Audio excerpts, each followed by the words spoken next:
The Senate Republican leader is recognized. The Democratic Party has had control of Washington for exactly 364 days.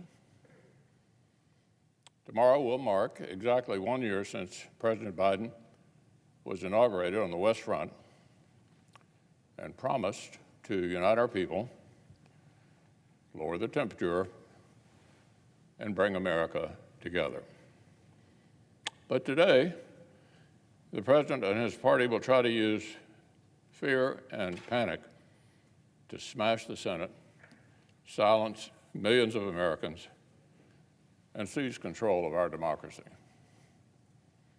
Now, there's no shortage of real crises Democrats might consider tackling.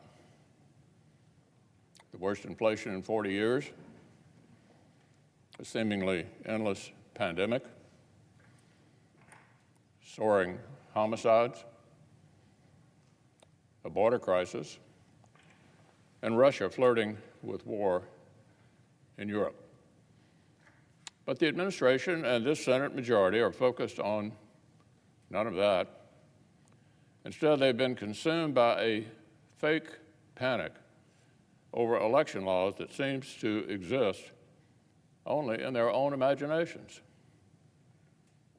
So let's put a few basic facts on the table. Fewer than 0.5% of American adults believe that election law is our country's most important problem. When polls ask people what new federal election laws they want, the most popular response is none of the above. Actually, more Americans believe current voting laws are too lax than believe they are too restrictive.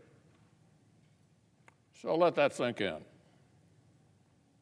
You could have taken in hundreds of hours of left-wing rhetoric and media coverage over the past year and had no inkling of this basic fact. Significantly more Americans believe current voting laws are too loose and insecure than believe are too restrictive. Professional liberals have spent 3 straight years talking down our democracy, except a short period after they liked an election result and questioning elections was, at least briefly, off limits. But the American people are not buying that. Democrats have spent years stoking fear and panic over voting laws, and the American people simply do not buy it. But while Washington Democrats' fake panic has failed to persuade the country, it could still deal permanent damage. Today, the Senate will need to prevent this factional frenzy from damaging our democracy, damaging the Senate, and damaging our republic forever. First, our democracy. Professional liberals' fake hysteria over state voting laws is literally collapsing before our eyes. Even normally friendly media outlets are asking Democrats why a law like Georgia's is supposed to be outrageous when it is objectively more open than rules in blue states like Delaware and New York. President Biden's false statement about one state law earned him, listen to this, four Pinocchios in the Washington Post. That's not easy to get. There's no factional standard by which any state in America is creating a civil rights crisis, not compared to their own pre-pandemic baselines, not comparing across with other states. What's more, Democrats' own paper trails refute the notion this is about new state laws from 2021. 3 years ago, in 2019, Leader Schumer was already giving interviews about supposed voter suppression. The same conspiracy theories were being pushed back then. The same ominous buzzwords were in vogue. And 3 years ago, in 2019, Democrats had already introduced their first version of the legislation they'll be pushing today. This party line push has never been about securing citizens' rights. It's about expanding politicians' power.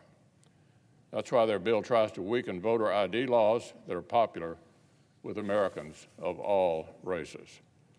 It's why their bill is stuffed with strange policies that have zero relationship to ballot access.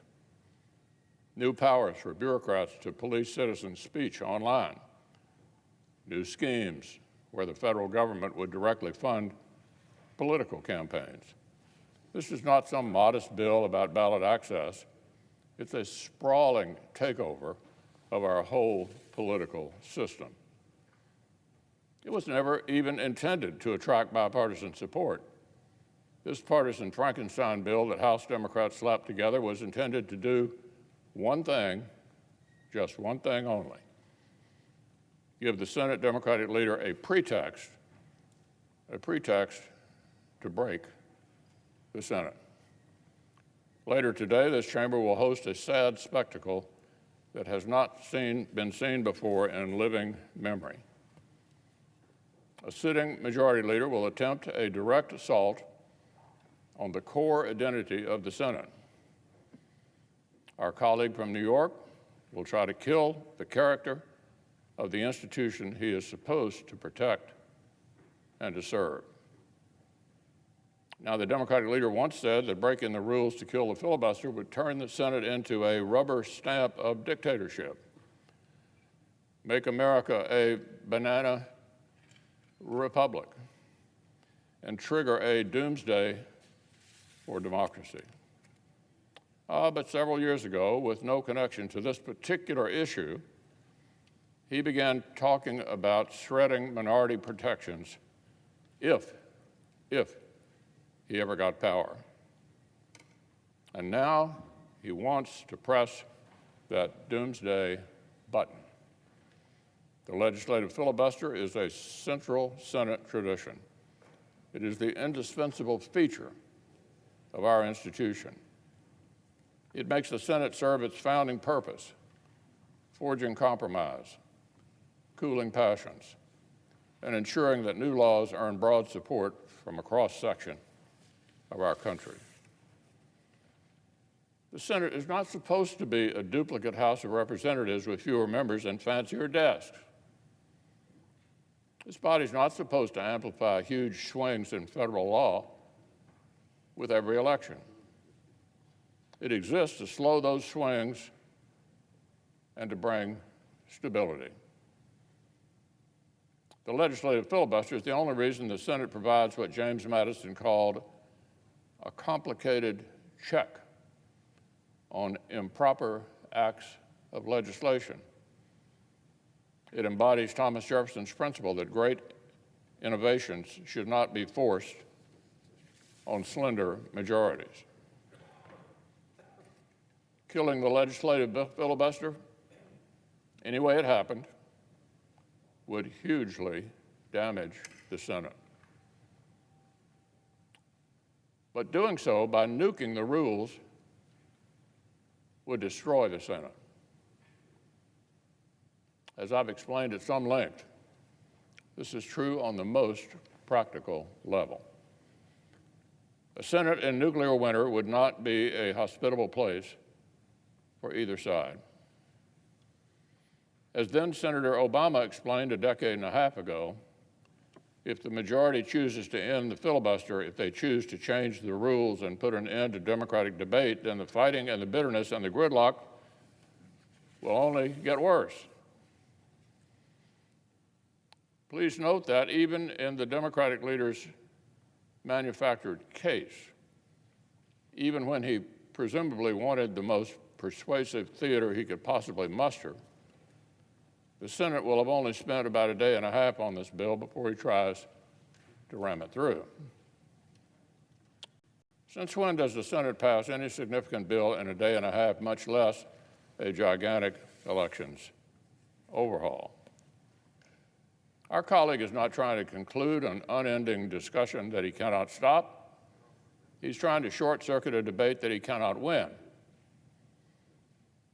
This is just the kind of short-sighted power grab this body was actually built to stop. The case that most of our Democratic colleagues are making this week boils down to a claim that everything is somehow broken. The Senate is broken because they can't get everything they want. Our democracy is broken because Democrats sometimes lose elections. Entire states are broken because the voters vote the wrong way, and so their voices in this chamber should be totally silenced. Millions of American voters should be denied any say whatsoever in this chamber. Really? Really? Our Democratic colleagues claiming our entire republic is broken? That's what their anger and pessimism boils down to? They say we're hopelessly divided, that governing institutions that have served us for centuries need to be smashed and steamrolled, that we are fated to keep escalating brute force battles with no end in sight. This is exactly the kind of toxic worldview that this president pledged to disavow. But it is exactly what has consumed his party on his watch. You can literally hear it in their voices. In the last few days, our president and his top allies have been reduced to shouting angrily at reporters and at the American people. They are so certain they know best. How dare the rules? How dare the facts, the Republicans, and millions of voters all obstruct their unique wisdom? Well, the good news, Mr. President, is that the fear is false. The rage is misplaced. And today, factional fevers will not carry the day. The Senate is not broken. We've passed major bipartisan bills this year, and we've stopped partisan bills that lacked support.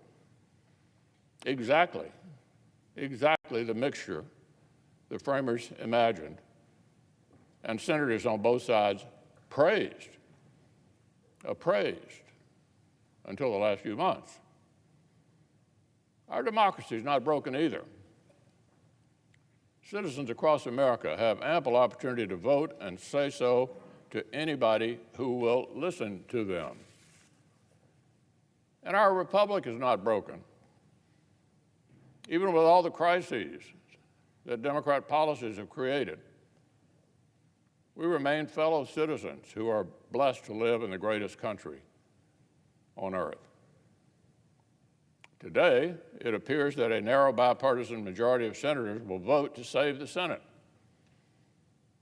With hope, with confidence, we will stand up and say that our institutions are worth protecting, that rules matter, that no American deserves to have his or her voice in this chamber silenced. But a partisan minority will do the opposite. They will try to smash and grab as much short-term power as they can carry. For both groups of senators, this vote will echo for generations. Before we part ways tonight, all 100 of us will have marked our legacies in permanent ink. Who will vote with hope and confidence in our people? And who will vote from anger, fear, and fake panic? Who will vote to protect checks and balances? And who will try to purchase power at any price? Who has the courage to protect every single American's voice in this chamber, no matter their home state, no matter their politics? And who will vote to silence millions of citizens for the sin of voting for the wrong team? The American people deserve to know.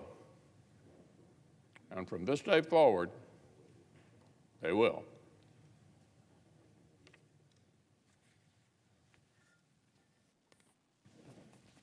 Mr. President,